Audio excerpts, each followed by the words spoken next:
이거 식물성 거름은 분이 막혀요. 왜 그러냐면은 이 마이크로스타트라는 거름 성분은 주로 이 개분이기 때문에 다 녹아서 화분 속에 들어가도요 찌꺼기가 남지 않습니다. 안녕하세요, 예선입니다. 오늘이 4월 12일입니다. 이 분재가 식물이 성장하는 데에는 꼭 필요한 그 3대 요소가 있어요. 그 중에 제일 중요한 거는 이 물이거든요. 여름에는 잘못하면 물을 여름에 한 번만 안 줘도 나무가 크게 타격을 입거든요. 그리고 또 두 번째 중요한 거는 이 햇볕. 물론 이 가정의 간엽 같은 경우는 햇볕을 안 보고도 이 형광등 아래서나 그런 실내에서도 크는 나무도 있겠지만, 이 분재는 하루에 막 보통 8시간 이상은 이렇게 햇빛을 봐주는 게 건강하거든요. 그리고 그 다음번에 중요한 게 거름입니다. 분재 작품을 어떻게 잘 만들어내고 아름답게 하느냐에 따라서는요, 여러분들이 거름질이라 그러거든요. 거름질을 어떻게 하느냐에 따라서 굉장히 그 완성목을 만들어 가는데 굉장히 유리합니다. 각 나무마다 또 거름 성분에 따라서 시비하는 방법이 틀리거든요. 이 거름에도 또 그 성분이 있잖아요. 제일로 중요한 게 거름에는 질소, 인상, 가리, 물론 그 이외에 황도 들어갈 거서 요소 들어가고 인도 들어가고 뭐 굉장히 많은 성분들이 들어가는데, 제일 중요한 건 질소, 인상, 가리인데요. 거름의 질소, 인상, 가리 중에서도 서로 간에 그 역할하는 게 틀려요. 이 질소라는 성분은 주로 왜 그 식물성 깻묵 같은 거, 그런 데에 질소 성분이 많이 있습니다. 쌀겨나 왕겨나 그런데 그 질소 성분이 많고, 또 그 인산 성분은 주로 그 왜 그 골분 같은 경우 있잖아요.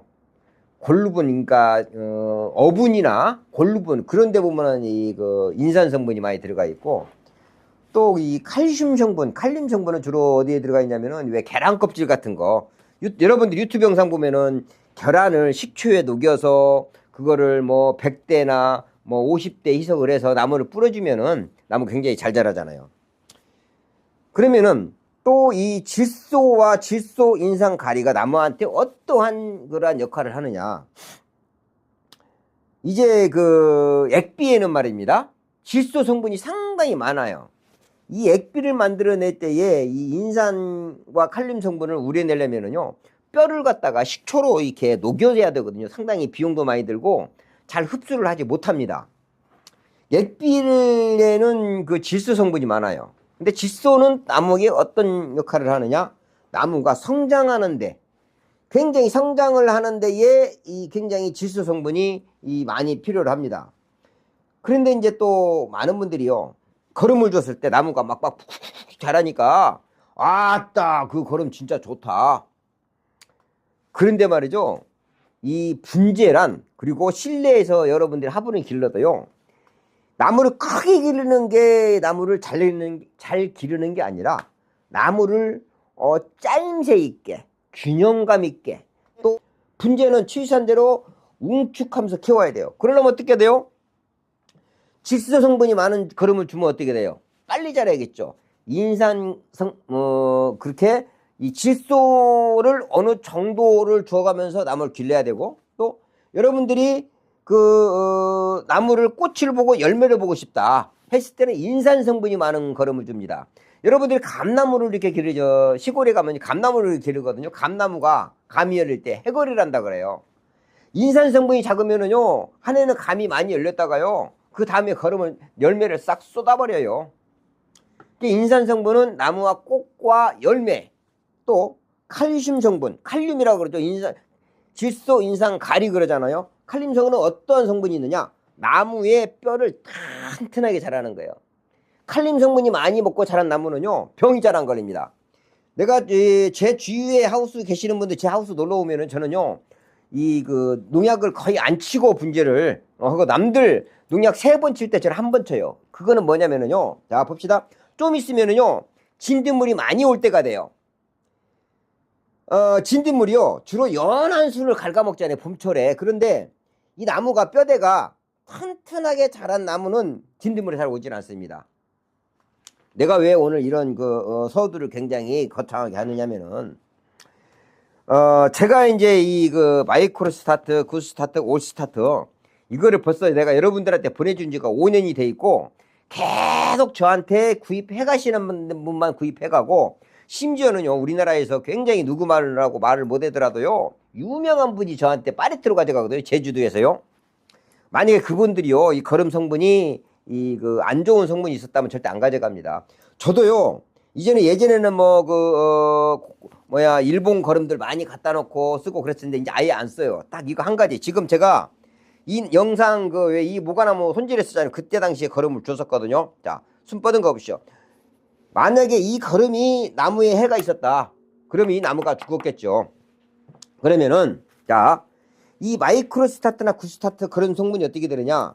질소 인산 가리가요 5, 4, 4예요. 질소가 5, 인산이 4, 가리가 4. 그런데 시중에 다른 거름들은 어떻게 되느냐? 질소가 7이나 8, 인산 가리는 1도 안 됩니다. 이런 액비 같은 경우에는 인산 가리 성분이 0. 몇 프로밖에 안 나오거든요. 그거 분명히 성분 검사를 한번 해보십시오. 저 같은 경우는 이제 제 아는 지인이 농촌진흥원 그쪽에 계시기 때문에 가끔 제가 성분 검사를 맡기거든요. 제가 만들다 거름 액비를 만들다 포기했잖아요. 질소 인산 가리 성분이 잘 안 나오더라고요. 그리고 또 뭐냐면은요, 이 시중에 이제 거름도 어떻게 되냐면은요, 저희들이 나무를 기르다가 비를 맞추면 나무가 건강해진다 그러거든요. 그런데요, 그 비 가운데 비 속에 뭐가 있냐면은 굉장히 나무에 이로운 그런 미생물도 포함되어 있지만 그 대기 중에 떠도는 그러한 균들. 그러니까 그러면은, 자, 이 거름이 좋은 거는 내가 여러분들한테 확실히 말씀을 보장을 하고, 거름을 줄 때도 어떻게 주느냐. 이 농협 같은 데서 파는 그런 거름 있죠. 한 포에 8,000원짜리, 9,000원짜리 그런 거는 여러분들이요, 거름 어떻게 올려놓냐면요, 이렇게 한 주먹에 올려놓거든요. 그러면은 제가 이 나무한테, 야, 너무야, 너 빨리 죽어라. 빨리 죽으라는 거예요. 왜? 이렇게 많이 넣으면요, 이 속에 굉장히 많은 그러한 성분이 들어가서 뿌리가 녹아버려요. 그렇게 주지 마시고요. 여러분들이 시중에서 살 수 있는 거름의 양의 3분의 1 정도만 준다 해서 거름을 그냥 눈에 보이는 대로 살짝 흩어놔, 이렇게. 그러면은 이 거름이 그런데 식물성 거름들, 깻묵 같은 그런 것들은요, 다 녹지가 못해요. 그러니까 여러분들이 혹시라도 저한테 이제 거름을 보내드리잖아요. 이 나무라는 거는 말입니다. 거름을 안 준다고 해서 절대로 나무 안 죽어요. 거름을 조금 줘서는 죽질 않습니다. 그런데 거름을 많이 주면 죽어요. 그러니까 여러분들이 꼭 거름을 주실 때는 조금만, 그리고 이 봄철에는요, 거름을 조금만 올려놓고, 또 이제 여러분들이 작은 화분에는 올려놓을 때는 어떻게 주느냐면요, 이 거름을 구입하실 때 제 집사람한테 얘기하면 이 티백을 티백을 별도로 구입하시면은요, 좀 드릴 거예요. 딱 티백에다가요, 한 숟가락 정도, 아니면 조금 서운하다 하실 때는 조금만 더 넣어. 이렇게 해서 화분 위에, 그죠? 군데군데 멀찍멀찍 하나 놓으라는 얘기예요. 그러면은 항상 물을 줄 때마다 이 거름물이 물속에 씻겨 내려가면서 뿌리가 함이 되고, 또 가끔 가다가는 자리를 한 번씩 올린다는 얘기죠. 이렇게 주셔도 좋습니다. 여러분들이 오늘이 이제 4월 12일이잖아요. 그리고 거름 주는 시기는 어딘데 주냐면은요, 이 나무가 순이 올라왔죠. 딱 이때 주는 거예요. 나무가요, 잠을 잘 때 거름 주잖아요. 나무 죽어요. 그러니까 예전에요, 거름 줘갖고 나무가 죽었네 어쩌네 한다는 거는 뭐냐면은, 거름 주는 시기를 잘못 맞추어서 주게 되면은요, 나무가, 사람이 잠자다 일어나 가지고요, 세수도 하고 조금 움직이게 밥맛이 나오잖아요. 그런데 이제 막 새벽에 인제서 막 일어나는, 눈 비비고 일어나는 아이들한테, 야, 너 밥 먹어. 그 밥맛 없어요. 나무도 마찬가지예요. 나무가 이제 봄이 되어서 순을 쭉 밀고 나올 때, 이 정도 밀고 나왔을 때 거름을 주는 것이 제일로 적당한 시기입니다. 나무라는 건 거름을 언제 주느냐, 며칠날 줘야 되냐, 그게 정해지지 않고, 나무의 상태에 보아서 나무가 지가 순을 내밀을 때, 그때 거름 주기. 배고파야 줘야 되죠. 사람도 배가 고파야 똑같은 밥을 먹어도 밥이 맛있거든요. 제가 오늘 간단하게 이렇게 거름에 대해서 말씀을 드렸고, 또 여러분들이 꼭 거름을 주실 때요, 이 마이크로스타트나 구스타트가 아닌 다른 거름을 주시더라 하더라도 여러분들이 꼭 거름 성분을 보셔요. 액비가 저 아는 우리 분재협회 예전 협회장님께서는요, 덴마크에서 액비를 수입했어요. 20리터 하나에 15만원, 18만원 그렇게 주고 구입하셨는데, 그분이 항상 그러거든요. 야, 그 좋은 액비를 주니까 그 묘목이 너무너무 좋아가지고 이 거름값에 매 수십 배를 이렇게 했다고 그랬거든요. 그거 이제 전라도에 계시는데, 그분 말씀도 그러거든요. 여러분들이 정말 좋은 거름을 주고요, 성분이 좋은 성분을 주셔서 더 좋은 그러한 명목을 만들어가는 것이 훨씬 좋고, 또 나무는요 약간 좀 더디게 자라는 게 여러분들 취미생활 하면서 하시는 게 훨씬 좋습니다. 너무 빨리 자란 나무는요 연대감이 없어져 버려요. 그리고 너무 빨리 자란 나무는요 빨리 망가져요.